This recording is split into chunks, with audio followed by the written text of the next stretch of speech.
Are working with local groups, but the conflict makes it very difficult for any humanitarian organization to get in there. We're hearing reports of houses being looted, of businesses being burned, of bodies in the street. This is a particular suburb of Abidjan, which is home to about 1.5 million people, many of them now displaced and seeking safety in other areas.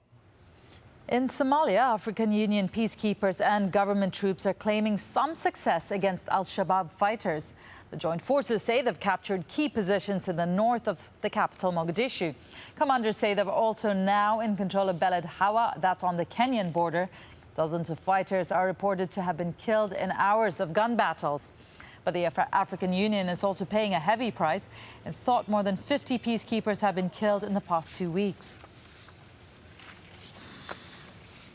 Italy's Prime Minister Silvio Berlusconi says he will defend himself in court as long as he doesn't have to show up more than once a week.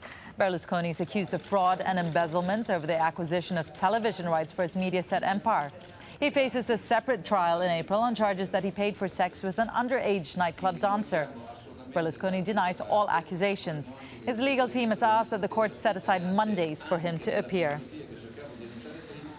6 people have died in a plane crash in western Russia. The State Emergency Ministry says those killed were 4 Russian crew members and 2 pilots from Myanmar.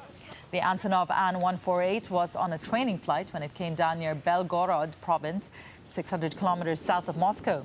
No official information has been given on the cause, but one witness said the aircraft was missing a wing in the moments before the accident. Europe's socialist leaders are proposing a new plan to strengthen the Eurozone economy. They're demanding the European Council provides better terms for the Ireland and Greece bailouts. They say more support has to be given to countries in financial difficulty. We will not allow any country in Europe to default, to go down, or whatever you prefer to call it. We are here with one brand, which is solidarity, with one understanding, which is we have a common future and a common destiny. Let's return to our top story now. In Libya, as fighting continues, food supplies are becoming more scarce. And the concern is that supply lines will be cut off because of the ongoing violence. Our correspondent Jackie Rowland has more from AlJazeera. A rare sight in AlJazeera, a queue outside the bakery. Buying bread has never been a problem before, but now if you want it, you have to wait for it. Well, as you can see, the problem isn't a shortage of flour. They've got sacks and sacks of the stuff. The wheat is imported. The flour mill is about 100 kilometers to the east of here, and they're not having any problems getting deliveries of flour. The bakery is owned and run by Egyptians. When the uprising started, half the staff ran away. So the baker is training a few local men to do the job. The problem is that the people of AlJazeera are eating bread more quickly than they can make it. Bread is cheap and filling. You can buy a big bagful for $1. These are violent and uncertain times, but at least people aren't going hungry. The biggest problem now in AlJazeera is all these civilians running around with weapons. And the second problem comes from the west. We are afraid that the Gaddafi Air Force will bomb us. For now, there's no shortage of food. There's a good selection of basic products in the shops and even some luxury items. But ports in Libya are out of action for now. So when the stocks in the warehouses run out, these shelves may start to look empty. We have problems because a lot of food comes from western Libya and the roads are closed because of the fighting. Other products come from the Arab souk in Benghazi and that's closed as well.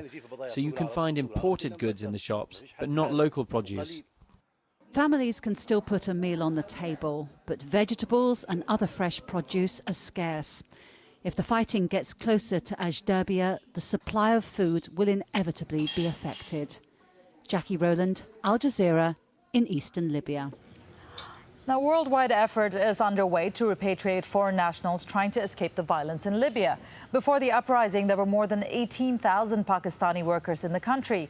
Islamabad is facing criticism over handling of the evacuation. Kamal Haider reports. This might be the first time these Pakistani oil workers come back home empty-handed. no presents for the family, and no wages. Despite having lost everything, they're grateful to be home. Stranded at the airport for days and without food, many shared their experience of the ordeal. The situation was very critical in Libya. We were lucky enough to save our lives. While they praised their local Libyan employees for helping them leave, they've complained their own embassy did little to help. We are very happy on our soil, but the government of Pakistan has done nothing for us. Pakistani embassy officials maintain they are working with the local authorities in Tunisia, Algeria, Egypt and Turkey, and officials have been dispatched to the Libyan border to receive its citizens. As Pakistan joined the long list of countries to evacuate its stranded citizens, there's criticism abound that government is doing too little too late, offering sympathy but little support to some 18,000 Pakistanis still left behind in Libya.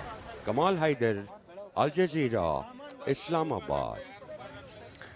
Still ahead on the news hour, funding the Gaddafi regime.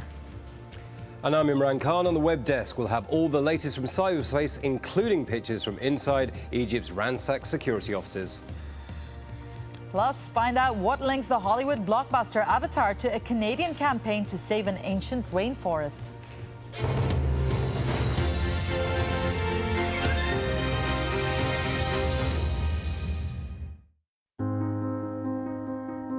It is in the details. A look. A connection. The moments that reveal the truth. Award-winning documentaries from critically acclaimed filmmakers. Witness documentaries to open your eyes. At this time on AlJazeera. AlJazeera is journalism without frontiers. Police are pushing the protesters and the media back off of the street. From the mainstream, who will pay the ultimate price for this disaster, to the unreported world. Taking the less traveled path often gives you a fresh perspective. Breaking the boundaries. This is almost certainly the largest leak of military information in history. Cutting through the hype. You can see the angry exchanges outside the Ministry of Transport. AlJazeera is setting the news agenda.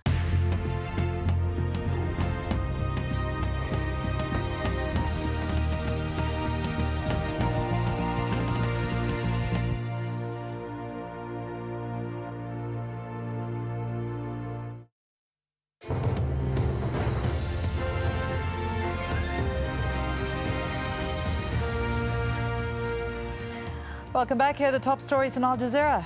Libya's embattled leader has called for an international investigation into the ongoing violence in his country. Muammar Gaddafi wants the UN or African Union to lead the probe. This as rebels claim to have taken full control of the oil port of Ras Lanouk. Some government soldiers in the strategic town have reportedly switched sides. Thousands of protesters have stormed the state security offices in the